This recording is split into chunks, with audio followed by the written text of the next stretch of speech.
There we go. Mm-hmm. Hold on just a second. Okay. How's everybody doing today? Very good. I'm here. No, don't everybody speak up at once. It's not exactly an enthusiastic, super fun time for everybody right now. So. No, it's not. But that's why we come here and play this game, so we can all kind of have a little bit of fun for a little bit, escape the harsh reality of the world by playing in a nightmare world where monsters exist and try to kill us all.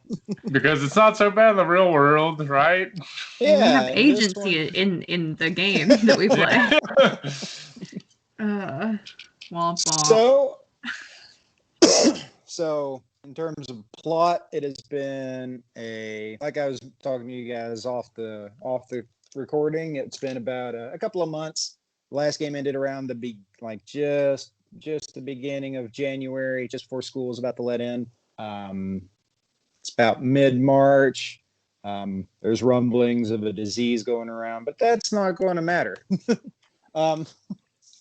Pretty much catch up what's been going on with Stonewall.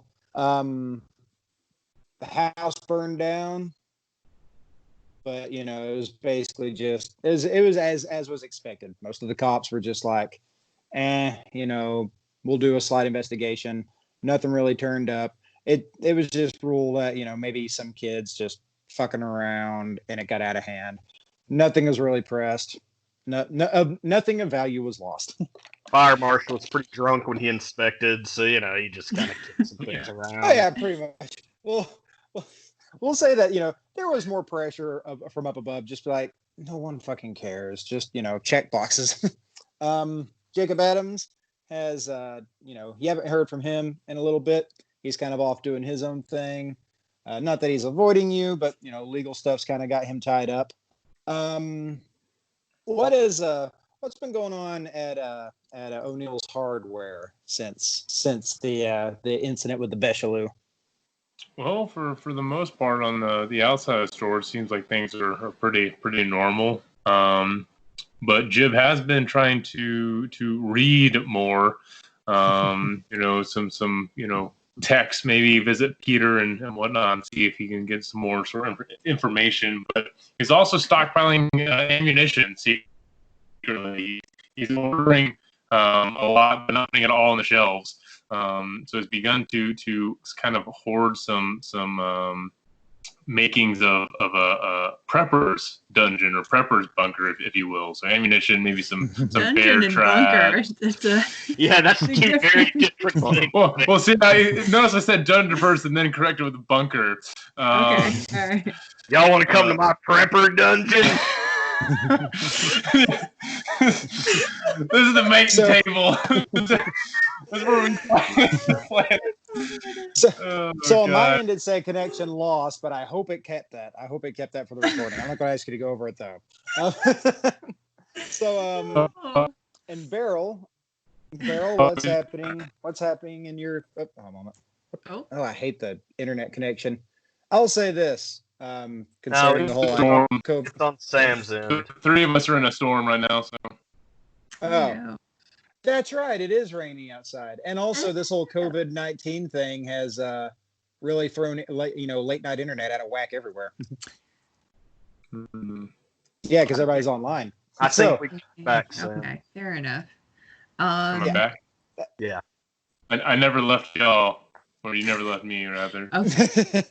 That's fine. So, anyways, Beryl, what's been going on in your life?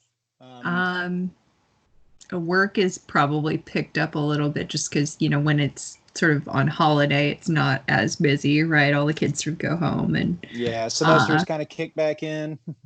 I'm not sure. When was Destiny supposed to leave out to go to Europe? Is that like in the spring or? Well, this is her last semester, but since I'm tying it to what's going on in the real world, it's especially since this is going to take place in Georgia, COVID-19 has not shut the state down yet. Like school is still in session. Right now it's not really gone crazy town banana pants yet. Okay. But yeah, her intent as it is right now is come spring, she's going to go travel because that'll be a thing she'll be able to do. Okay, so the university is not in session right now, so it's probably just about dead as fuck at work. It is. It's almost spring break. That'll give you a bit of a timeline. All yeah, right. schools haven't been shut down yet. Okay, they haven't been. Okay, all right. So still pretty okay. As far as Beryl though, after the last time, sort of the chilling when we were approached, when her and Peter were approached by Hazel, and she's like, well, you guys are the ones who don't have guns. As much as Beryl fucking hates guns, she's decided she needs to like just suck it up and learn how to use one. So she's probably going to try to ask probably Jeb, just because like he's either him or Frank, just because she doesn't know a ton of people who use guns, honestly.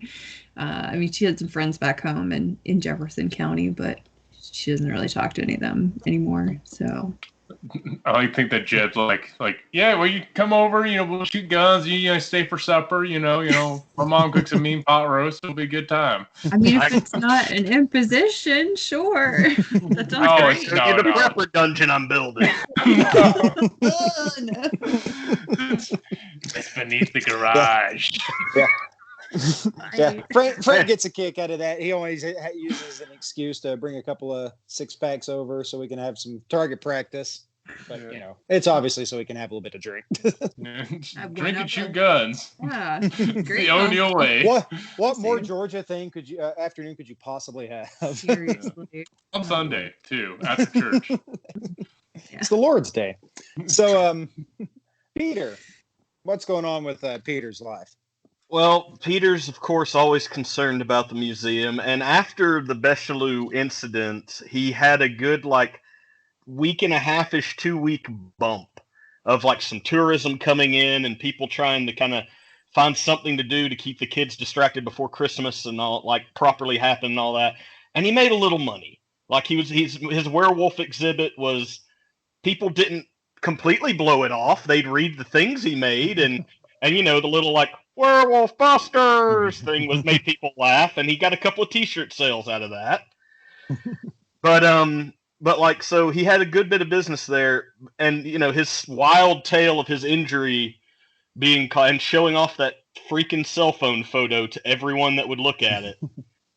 But then business started to dry up once schools went back in, and not gonna lie, Peter went the exact opposite. He got a little sad because he was kind of just sitting in the museum. Jeb would come visit him and read the books, and they'd go over the library a bit and everything. But Peter had a realization that was the opposite of Beryl's. He fought a weird spider girl, he'd stood up for himself, and he dove headfirst into battle and lived. So he could either sit there and feel bad for himself, or he could see how deep this rabbit hole went. So he got the sword he'd used. He's kind of hung it up in his office, on the wall. But he started looking through kind of his piles of stuff he's bought from various locations and everything, and he found something a little unusual, a little heavier. Peter found a katana. And so with his free time, Peter would go behind the museum where you couldn't see it from the main road, and he would literally... So his one arm is in the sling, his good arm. He strapped the katana on his left side, and he would spend as many hours as he could practicing drawing it one-handed and putting it back, and drawing it one-handed and putting it back. So he did that, and to keep the weight, get used to the weight of it, he actually started jogging through where that mountain path was, where we met the weird shapeshifter guy, Jeb.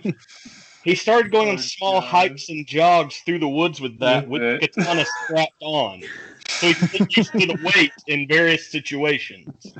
Oh my gosh. This is so good. Perfect. And then when his arm could heal, where he could hold it, he had gotten very good at drawing with one hand, but then he could grip it with the other, and then he started practicing.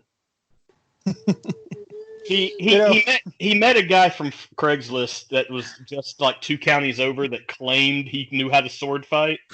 What? That's what that means.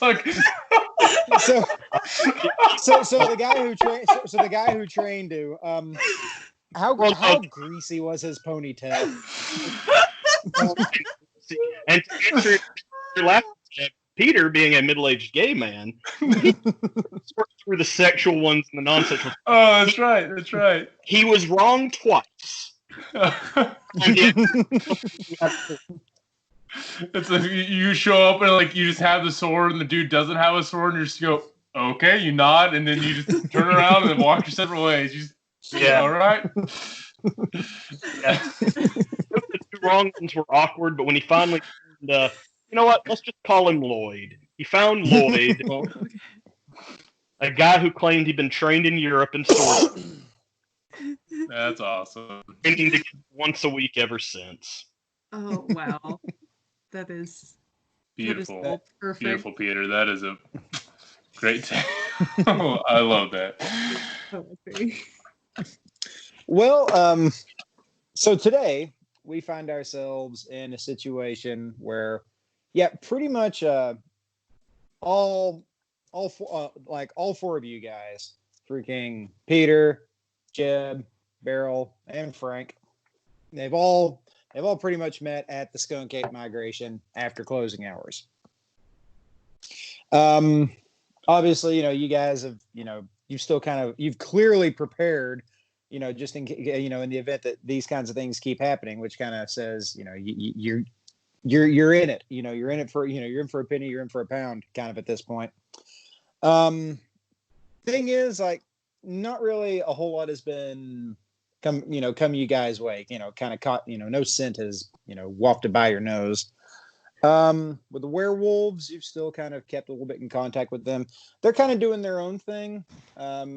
You see them every now and again, and, they'll make a few grumbles of things they've had to deal with, but like nothing that really concerns you. They basically look at you and they're like, spirit stuff.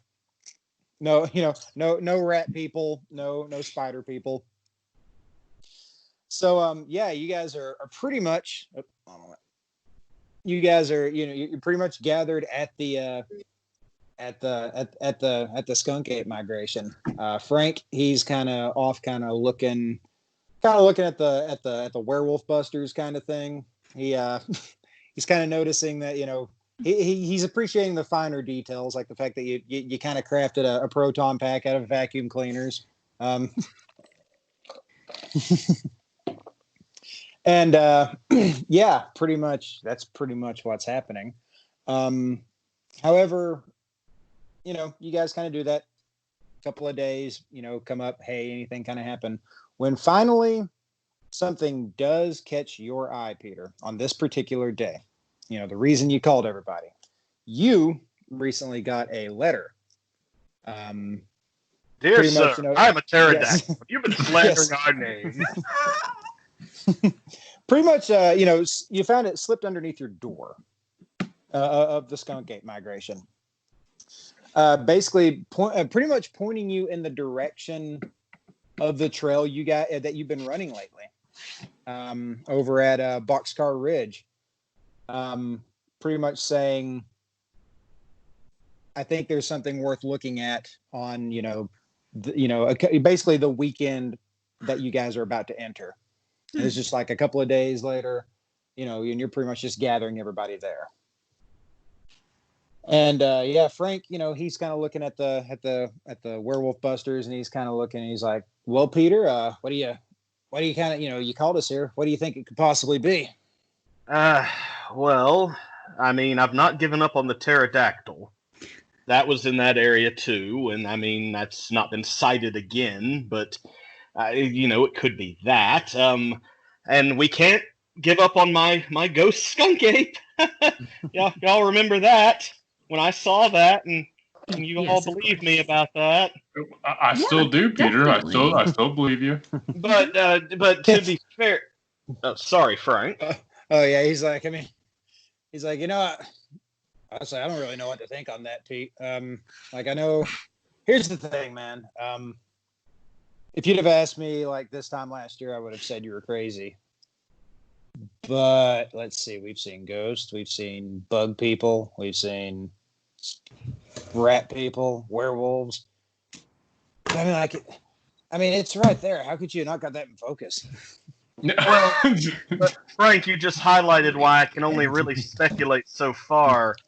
Now that we've learned that certain things from the more maybe uncommon fantasy creatures to, let's be honest, things we've never heard of until it came into our lives are real, until I get more general information, it could be anything. I mean, for all I know, there could be a dragon out there, or, I don't know, an incubus. You know, my knowledge is vast, sir, but without a subject to point it at. Yeah, it's almost like things are harder to decide from because, you know, everything's a fairy tale. It could be anything. But now, like, maybe things do exist and things don't exist that we think. You know, it's not all like, oh, well, since, you know, ghosts are real, everything's real. And we don't know. Well, our werewolf compatriots have been ducking me slightly. I have an entire list, and Peter does pull out, like, a notepad just to fill. It's like, I just wanted to sit them down and be like, is this part of it? You know, You can see why they might not necessarily want to play 100 questions with you. vital information. I agree with you and I understand, but you know, I don't want us to only use them for just to use them as sort of like a resource and like just sort of drain them of all their information and then have them like just not want to deal with us in case Beryl, we need to know if, and he flips through, dark elves are real. Isn't that a What's a World of dark Warcraft elf? thing? Frank kind of goes over there and, you know, puts his hand on the notepad and kind of, you know, not forcibly, you know, kind of removes it from him. He's like, "What's a chupacabra?" You've never heard of chupacabra? That, Frank, is a Mexican variety of type of vampire. It's a goat sucker. Well, That's literally what it means. Did you probably just like, or obviously, what? Not like that. Well, Strange goats of their my only recommendation is, since I've been walking those woods and trails and jogging, doing some training after our incident, and I've not seen anything suspicious, but my recommendation would be we come fully prepared, just in case. Yeah. I haven't heard anything at the shop, honestly. You know, no one's, you know, talked about it because people talk. If you know how people love talking at the hardware store, no one said anything about it. So yeah, I haven't heard anything, haven't seen anything, but I agree. You know, last time we went out just to look, you know, we know how that went, so we should go prepared for anything. Peter, do you think there's any sort of equipment we need to bring in particular to try to, you know, figure out what this is that we're trying to find? Because we're kind of going in blind. We just got a tip that we should go, but we don't really know. Did they specify like time of day or like which day or anything other than just this weekend sometime? So suddenly, through the haze of Peter's mind, remembering the letter that is sitting on his desk that he could honestly go look at. Nope. No, there's no real time is specified. It basically just says, you know, check Boxcar Ridge this weekend. That's pretty much it. You might find it literally says, you know, check Boxcar Ridge this weekend. You might find something you like. Well, then, I mean, with that wording, that gives us an entire weekend. And if everyone's free, may I recommend a camping trip? Jeb's like, I am so ready for that. I love going camping. I've been waiting to do this. I mean, this will be great bonding time, y'all. I mean, there's nothing like just sharing stories. Or work. Oh, you have, Beryl, you have to. Okay, I'll see if I can get it off, but like, I gotta tell y'all, I'm not huge into camping, and also, if we're going like prepared, like, I don't know what kind of like gun would y'all have like recommended that I like try to train with? Like, what would be easy for somebody just starting out? Like, do I need to get? Jeb probably would have said something like, you know, like a wheel gun, like a revolver, or like, you know, just a simple like 9/11, 1911, 9mm. Yeah, Okay. just something small like 38 special, something like that. Mhm. If you want stats, I can throw them your way. Yeah, do you want like a I mean, we revolver or like we a don't have to do that, semi-auto? like, right now, but just so I know like what like I assume I would have gotten one of my own, like on your recommendation, and then I figured basically I'm just trying to figure out if I have it from them. Mm-hmm. Yeah, or borrowed it. What's your strength, by the way? My strength is a 2. Okay. That's enough, right? For no, I was looking at the options. I was like, okay, I can modify that right there. Okay, yeah. Jeb definitely just gave you one of the guns from the hardware store. Like, definitely just gave, he didn't. He just gave it to you. Okay, thank you. Retroactively. And pretty much, I will tell you if you want to note this down. Again, 38 special. It does have it's a little bit lighter of a frame, and it's designed where you don't have to cock the hammer back, which the problem with that is that you can't ready a shot normally if you were to be like, hey, I want to cock that back and in case I cock the hammer back in case I there's somebody around the corner, you can do that and just basically fire a lot faster. You're not really going to have that option with this. They do make those, by the way. Yeah, single action. Yeah. But yep, Peter's suggesting camping trip, and he's going to bring just some basic. He doesn't have a lot of great hardware. In fact, anything tracking stuff he had kind of had to sell a little while back. Mm-hmm. But he's got some basic things that'll seek heat, and he can put stuff around the camp that'll track motion, and he literally just has cameras that you can connect to where they'll just flash if something comes near them. Okay. So it's like the camper. It's like that encampment in Congo. Yeah. And then he presents his new companion, a sign language gorilla. Yeah. Awesome. Everyone, this is Amy.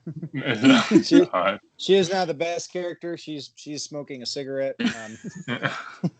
Very, very surly. Already drunk.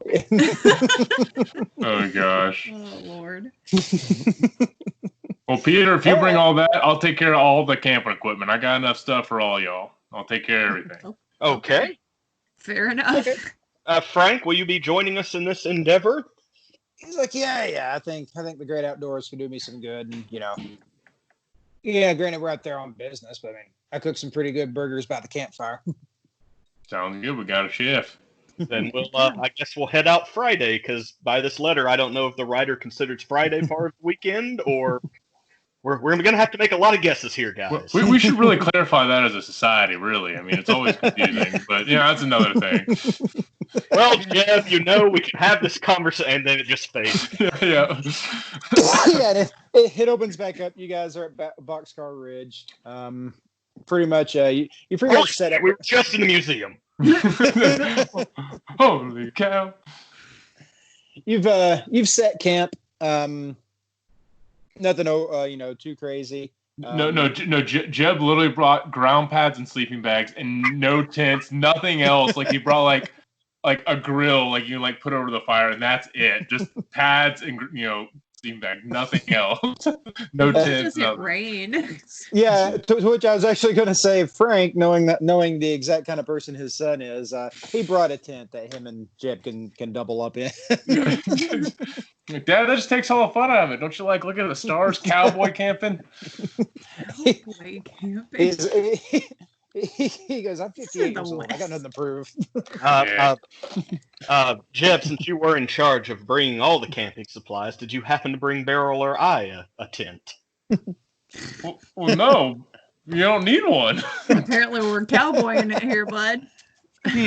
Well, okay. Frank tosses the both of you like a very small kit that you basically sling over your back. He's like, just zip it up and it'll pop open. Okay, sure. Thank you. Oh. Okay. Through the night, it's mostly like it's a little lighthearted on the first night. Most of y'all just kind of just sharing stories, a few drinks here and there. Kind of can be like most of that time setting up all his cameras and everything. Oh yeah, I mean, I imagine they're going to help. Everyone's going to help out and stuff. But once night rolls around, going to kind of relax. Just Frank just be like, man, hard to believe we've actually survived this long. Out of curiosity, I gave my keys to my apartment to that board game lady. Mm-hmm.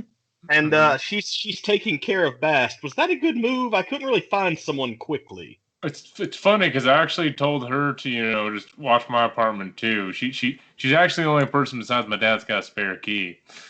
Oh well, if you believe she's reliable, then Bast is in good hands.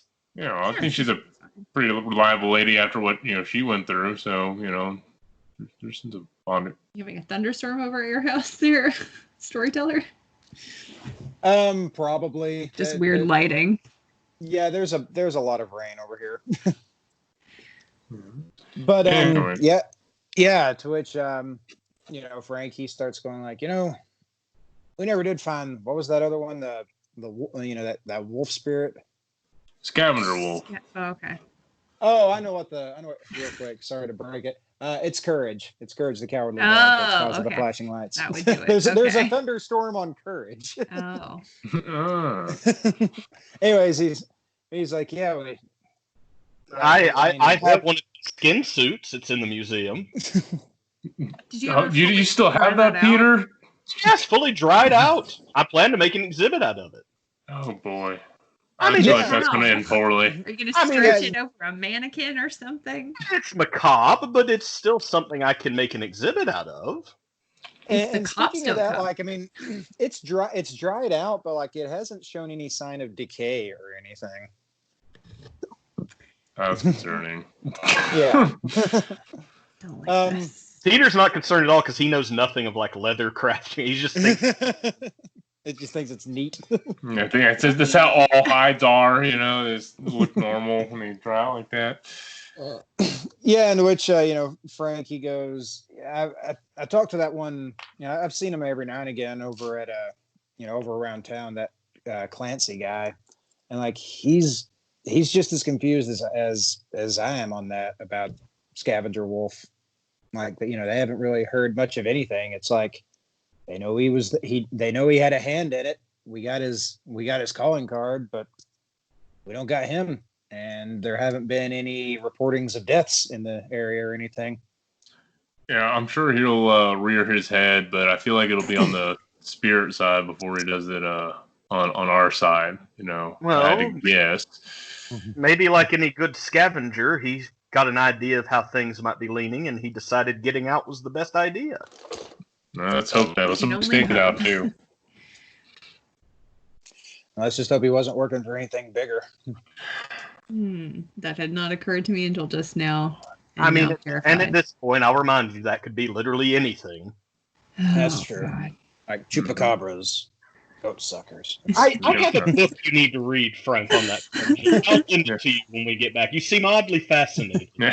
Is it specifically about chupacabra, or? It is specifically about chupacabras and sightings. Okay, all right. I'll take you up on that. Better to know your enemy, Oh, yes. You prepare for what you need to. I believe you'll find El Rey's Big Book O Chupacabras to be a fascinating read. And if you want something more general, I can lend you the copy of Chicken Soup for the Cryptid Soul that Peter so kindly gave me. I hope that's been helping you, Beryl. It's been a big comfort, definitely. So next day rolls around. You guys, you don't necessarily break camp. You guys are pretty much going to be, you found a nice little area that's basically going to be your base. Relatively close to pretty much the the clearing in the meadow that party that geek through, where Beryl and Jeb tried the drug. Specifically Jeb. Beryl did not. Yeah, I didn't try it. Fuck no. Yeah, pretty much around around that clearing. If you guys want to start looking, you can tell me what you want to roll, and I will absolutely see if that's feasible.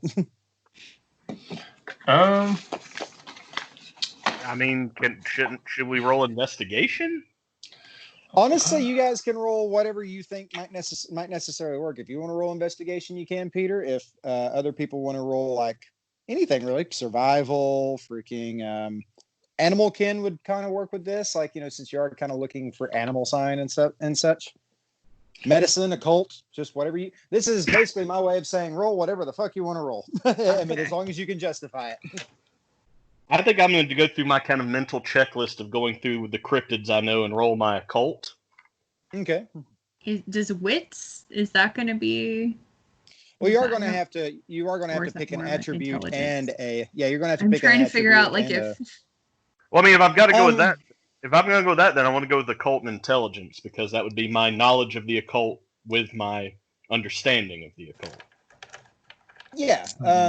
I could probably say you could probably use wits if you could maybe describe how that would work. It's really like being observant and I guess kind of having a keen eye to. Okay, what you looking for specifically? Situational awareness. I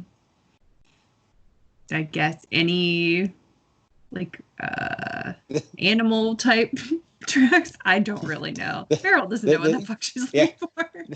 This is my way of telling you to look at your skills and see what you got. Something I don't really have justifying it. I don't have. I think investigation is gonna have to be it. Yeah. Okay, that's fine. Yeah. So I'm going to say survival and wits with the thing of if this is allowed because he spends a lot of time in the woods, so the survivals come from that, so he can kind of perceive the woods and see if things are amiss or different. Mm-hmm. That's fine. Absolutely. That works. Shit. All right. That's 2 successes and one was a 10. Nope. 2 successes for me. 2 for me. It's 2 for me. One's a 10. Yeah. 2 successes. 2 successes, you say? 2. Okay. 2. And Jeff equals 2. Okay. Yeah. As you guys are looking, it is initially Beryl that notices 2 giant footprints. Oh shit, guys! Footprints. And like human footprints, stereotypical bear footprints, 5 toes. The length of that. Oh. These good spot, Beryl, but these appear to be humanoid. Like these are gigantic humanoid feet. So we're looking for biggest feet I've ever seen. A giant dude. And, I guess skunk ape feet are different. Well, I was about to say, Peter, correct me if I'm wrong, but skunk apes got 5 toes each foot, right? But I've never seen any presentation or preserved footprint that's as large as this. We got a big boy in these woods. Yeah, this is basically coming from like she finds the footprints and it's basically coming from roughly where you guys parked, maybe like 5 minutes away, and it's going further away from the clearing. Can I check to see how fresh they are? Honestly, I was going to use all your rolls to play into this. The footprints that you found are quite fresh. Like the mud is still squishy.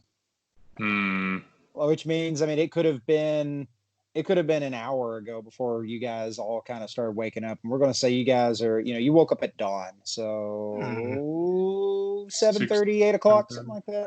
Well, a bit later in the day. And Peter's going to say this while he's like putting his little flags down and kind of putting his little ropes around the footprints. Like, well, these are that fresh. Maybe my motion sensors or one of the cameras caught it. I can check my laptop when we get back, but maybe our best bet's to follow this trail. I think you're exactly right, Peter. And Jed like putting his fingers in the mud and like feeling how like wet and moist it is. He's like, yeah, I feel like these are careful. Well, sorry, Peter. I just he wipes his hands off. It's like, yeah, sorry. And he goes, yeah, I think we should follow him right now because they seem very, very fresh. So, I think we should pursue. Yeah, to which Frank notes that the spot that it's heading toward, it's not exactly a clear trail. Like, I mean, look at that. It's covered in brush. It seems it kind of seems like it would have just kind of stomped through it and torn through everything. I mean, I don't know how Bigfoots or Yetis or skunk apes or whatever operate. Are they? Thank you. He's like, are they normally like Nimble? really delicate. Yeah, nimble. That's the word I'm looking for. Are they normally nimble, Peter? No, but I have my suspicions as the very real spiritual skunk ape that I saw a month or so ago. He did not leave a trail behind him. So I'm working on theories, but this kind of matches what I found. Yeah, maybe that's something that they possess to keep themselves hidden. So I feel just follow the footprints and just push through this brush. Okay. Good as plan as any.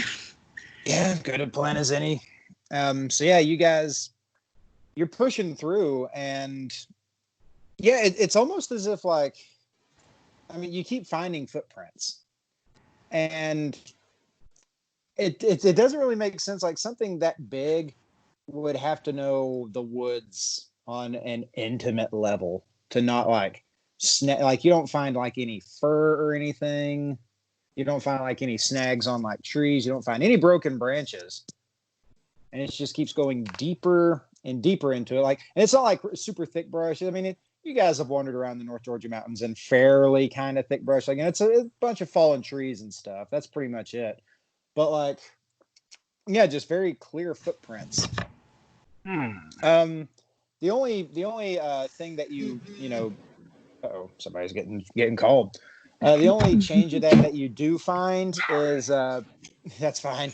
Peter, while you're kind of looking around at a certain point, you do notice, you look up into the trees and you see what looks like a branch, and it has been just completely stripped on like two sides, like something's kind of grabbed, and you can actually see like indentations where something is gouged in before it pushed off.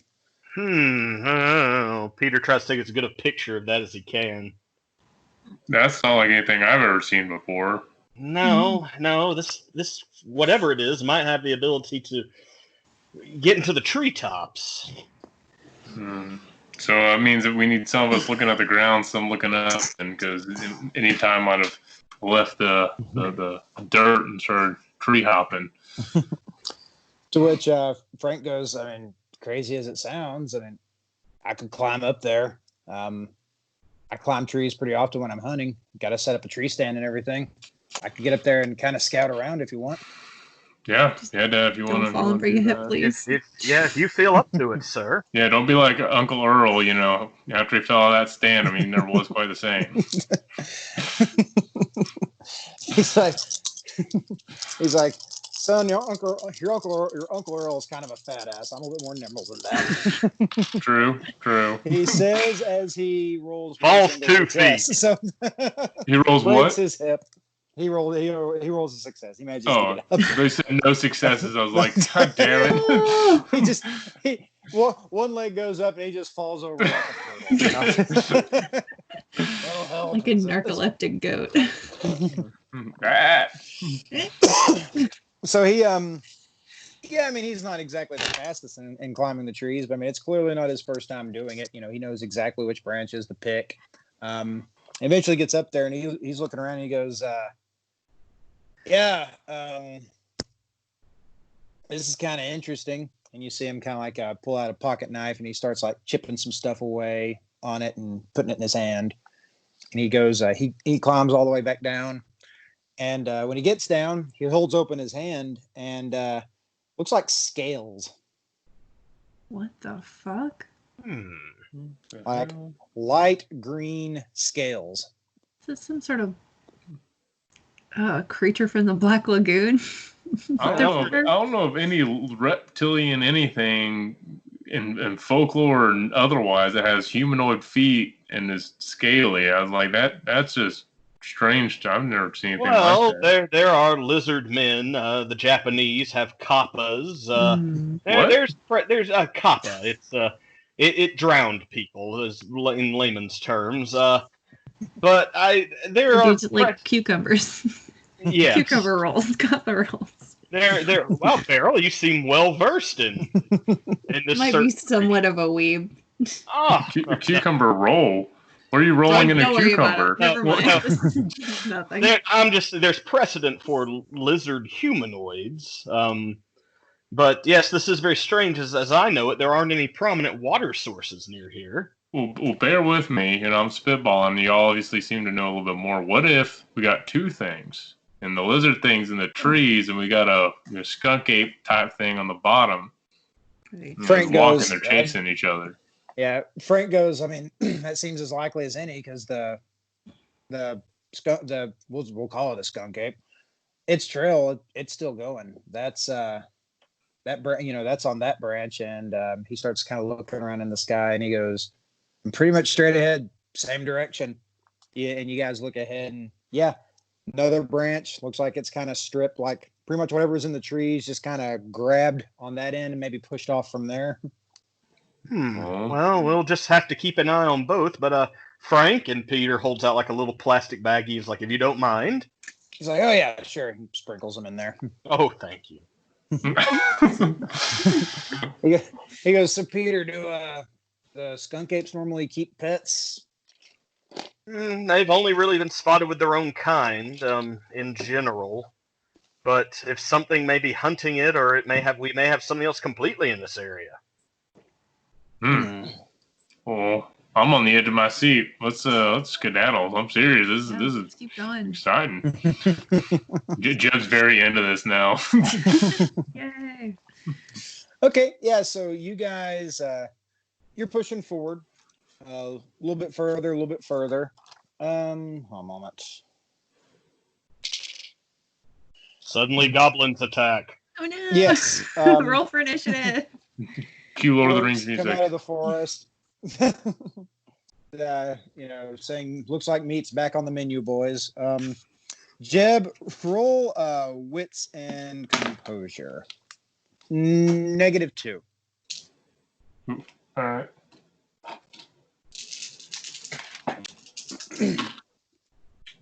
That would be 1 success. That's a 10. Oh, lucky. Okay. 2 successes. Sorry. Nice. Oh, okay. Okay, That's good too. deal.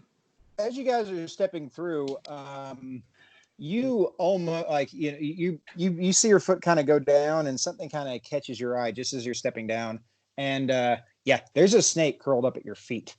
Holy cow! Yeah. Is it a copperhead? Let us roll intelligence and animal kin on that one. All of us are just Jeb? Just Jeb. +1 because we'll say. I mean, you probably know what a copperhead looks like. That sounds like a Jeb thing. Yeah. I kind of want to burn willpower just so I don't flunk this roll. Okay. Yeah, what the heck? I want to burn willpower for a dumb reason. Hey man, might not necessarily be dumb. Yeah, that's 2 successes. One's a 10. Okay. 2 successes. So here's the thing. It looks like a copperhead, but the markings are wrong. You see like little along with like the brown and the black that kind of blend in with the leaves. Like there's like flecks of red in with it as well. Like, holy! Oh, that's not a copperhead. What the hell? Hey, Dad, come over here. Yeah, Frank says, "Don't stick your goddamn face in it, son." He goes, I'm not. You take a chill pill, but like, look at this thing. Look, it's so cute. Look at this cute noodle. Your sharp little teeth right there. It's like, ow. Oh, what's a kiss me? Oh, his pug's so soft. So, yeah, Frank says, I mean, if you guys want to come over and check this thing out, I mean, I mean, you guys, I imagine you kind of go around. It's it's curled up like it's ready to strike. Snake. And it's just like, snakes don't really hiss like they do in the movies. But it doesn't do any of that shit. Yeah, this one does. Spits acid in your eyes. No, it's just it's sitting there. It's like it's clearly in a defensive pose. I'm gonna speak parcel tongue. I'm just kidding.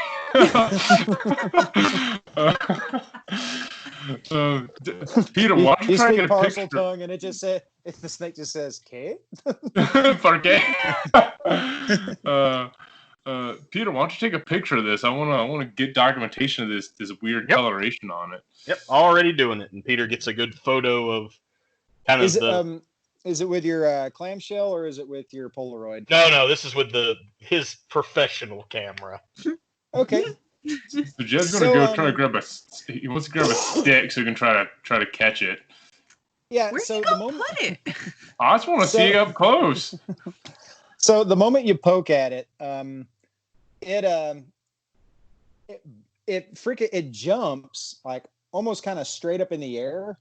Not at you though. It jumps and like turns in and bites its own tail and rolls away. Did that just Ouroboros itself? What in the fuck? I've heard of snakes that slither sideways. I've heard of snakes that use various ways to climb. I've never seen a snake roll away. It turned into a goddamn wagon wheel. Actually, Peter, roll intelligence plus wits. I mean, intelligence plus occult. No modifiers at all. Oh, okay. All right, so that's 7. I have 1 success. So, you remember reading back, when you first kind of started looking into this, like, American folklore and stuff. You remember reading of this one super ridiculous thing that you'd heard of called a hoop snake. Mostly found in the Midwest, and it would do pretty much exactly that. If it was scared or if it was chasing prey, it would bite its tail and roll away like a hoop. Peter conveys that very information to the group. That's the weirdest shit. Does it mean anything? I mean, I've heard with a lot of the Cherokee and stuff around here, they got some symbology with animals and whatnot. So does a hoop snake mean anything? Twitch Frank, he starts thinking, he's like, I mean, that sounds like some like kind of silly Paul Bunyan-y kind of stuff. Yeah. This would fit in well with like a jack's tail or something. Let me ask snakes eating their own tails. It's more of a metaphor, right? Or With GM, is a snake rolling in the direction of the feet and tree bark strippage, or does it just go a totally different direction? That's a very good question. Yeah, it is. It's rolling in the same direction. Is all the weird shit just converging on one location? I don't know. It seems like something's telling us we should go that way. So I say follow the darn thing. Also, Peter, it's been about long enough to look at, for your Polaroid to kind of shake it out. Mm-hmm. And he does that. Yeah, it's it was a clear shot. Yeah, it had a perfectly clear shot, but it's not in focus. Like it kind of looks like almost like everything else is in focus except for like specifically where the snake is. It looks like just a pile of mud, basically. Is Peter showing us the photo? Yeah, I'm just like, Jeb's not like pissed off, but he's a little like, first the skunk ape, and then this one's also out of focus. I mean, that's kind of Peter. It's a weird. It is a poor man that blames his tools. I will try. So there's no smuts on your camera, lens. Peter has a cloth out. He's just wiping as y'all are talking. All right. Well, yeah, we tried. Thanks for trying. Seriously, Peter. Thank you. I'm not saying it sarcastically. Thanks for trying.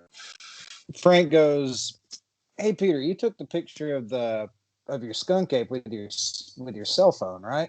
Yes. You weren't using that camera. Nope.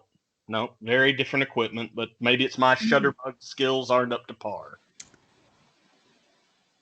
I mean, I get what you're batting at, but I mean, it was a flip phone, Dad. I mean, you're not going to get a good picture of anything with that.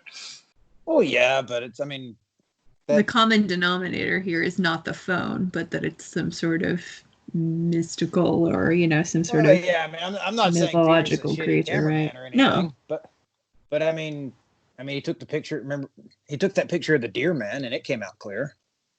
Maybe these creatures have some sort of camouflage in some way. I don't know. Well, and that might explain, none of the motion cameras or like the flashy, technology stuff went off last night that we know of. None of the alarm style stuff. So maybe. Well, nothing. I'd say nothing for it but to move forward. Yeah. Right on. All right, and Frank's like, yeah, might as well. So yeah, I mean, you guys are bucking through it, and up until eventually you actually do find an old deer trail that the feet, converge on, and you look up and you see the little grabby spots on the branches. They're both heading down, and the thing is, like, this is a deer trail that like has gotten a lot of foot traffic, like the kind of foot traffic that normally a hiking trail would get on. But this is not on any kind of like hiking trail that you guys are familiar with. Peter, you're wandering through the woods. You don't think you've found this particular trail before. You don't see like, and like the woods on both sides are thick.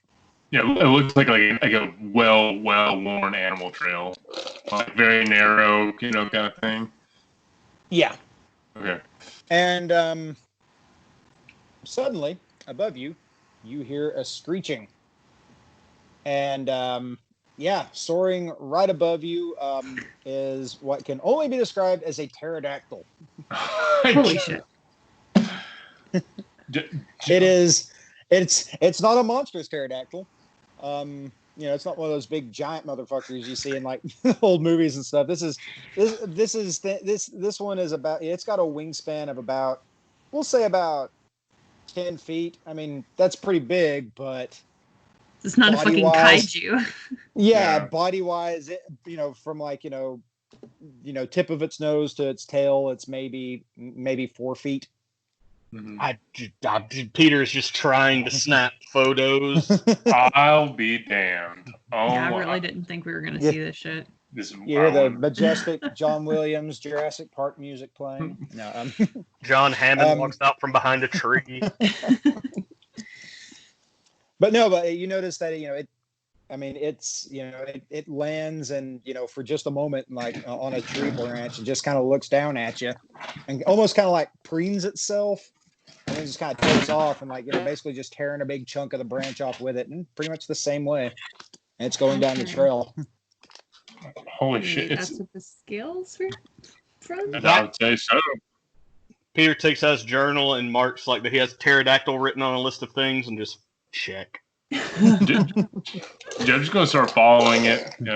He feels like he should be in hot pursuit. This is like a hunt to him now, like tracking a deer or something. So he's going to start chasing after it. No, and Peter's kind of like, Jeb, please don't shoot it. I'm not going to shoot it, but I want to get it. No. So, yes, as you're pursuing it, you notice, Jeb, as you're going, the trail starts to widen out, and like the grass around it is starting to, like, on the trail, like it's dead, and like there's no twigs or nettles or branches. It's just widening out, and like you start to see a light in the distance. What the hell? Yo, come on! This is something. There's something up here. I'm gonna keep moving forward. Okay. Yeah, Peter's with him. I was about to say, are you waiting for him, Jeb? Only momentarily. Like enough to be make sure they're still coming, but Jeb's getting excited. Okay, yeah. As you're getting closer to the light, it's a light kind of piercing blue. And you're getting closer, and sure enough, you see the pterodactyl overhead, but you also see what can only be described as a Sasquatch.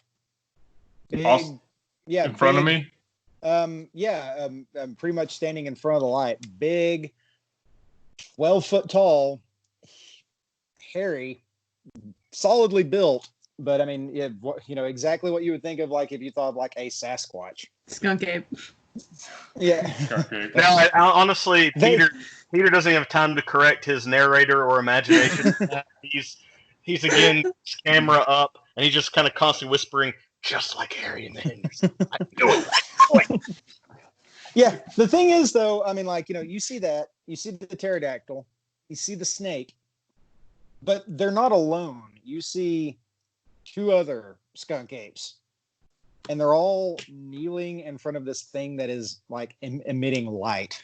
So Joe's gonna be like, shh, and try to find like maybe a fallen log or something to like motion for them to like sit behind, because we're close enough to see it, I guess. But the skunk ape hasn't seen us. Yeah, it is. It is staring straight into the, like, and you start to look. There's an indention, like something has been either it's landed there, something has been placed and dug out there. Like there's a pit, and the light is emanating from it, and like. The 3 skunk apes are more or less kind of surrounding it, and they're all kneeling towards it and looking into it. Like that was weird. Let's just see what happens. Just kind of watch. Scripted church here. I don't know. It's that thing's obviously attracting them, so I'd say just kind of watch for a minute and see if they do anything. Maybe they're in like some sort of trance. Maybe they just sit like that indefinitely. Okay. Yeah, that's fair. Peter takes another photo. Peter, make sure the flash is off. Okay, so since that wasn't called, let me make a roll to see if the skunk apes noticed. No! To incite the rage of the skunk apes. I mean, I'd been taking photos since the moment we saw it, so... Yeah. No, the skunk apes do not appear to have noticed. Good. So as we just sit there, yeah, do they do anything? Yeah, they're still kneeling, and you're all pretty much gathered behind a log, and pretty much laying down on your bellies. And Frank goes, "Do you think they're dangerous?" They're fucking huge, man. So I think it could rip my arms off, but I don't know. That's a question for Peter. Are they dangerous? There has not been any documented proof that a skunk ape is dangerous. They're just frightened most of the time. It's my personal belief that they're gentle. I think it's like trying to prove a negative is kind of tough, though, right? So. Well, I'm not to be too rude, Beryl. I'm sorry, but who owns the museum? He's right there. But Fair enough. But it's kind of like how you hear about how killer whales have never been it's never been known if they kill people, but they're out in the ocean. So like, how would you know? You're really right. Jed's going to get his rifle ready and turn the safety off. He's not aiming it, but he's just very ready. Well, you all asked my opinion, and I gave it. I believe they're gentle, and we should not be threatening towards them. And I'm not going to do anything unless I feel threatened myself.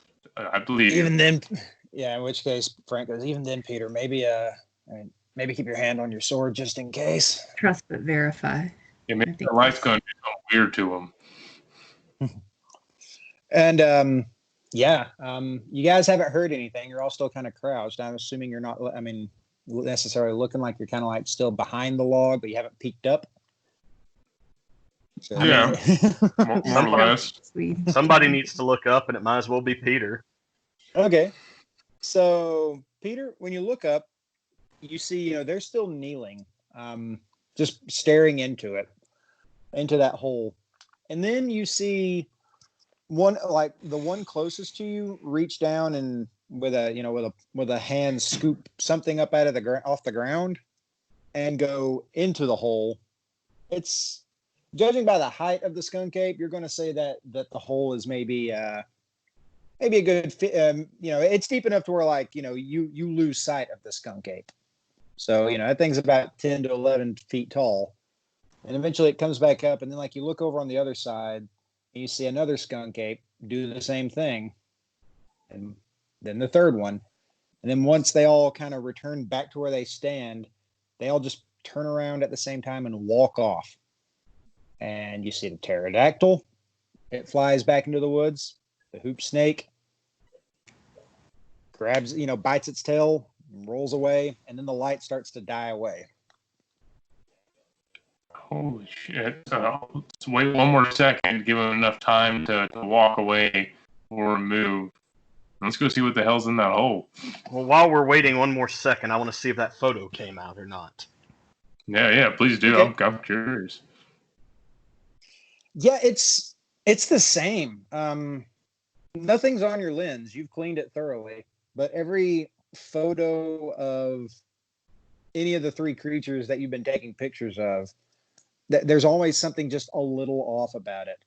Maybe maybe they're kind of fuzzed out. Maybe like the picture is good, and even though you know that when you took the picture it was perfect, but just suddenly they just seem just a little bit out of frame, even though you knew that when you took the picture they were perfectly aligned in frame.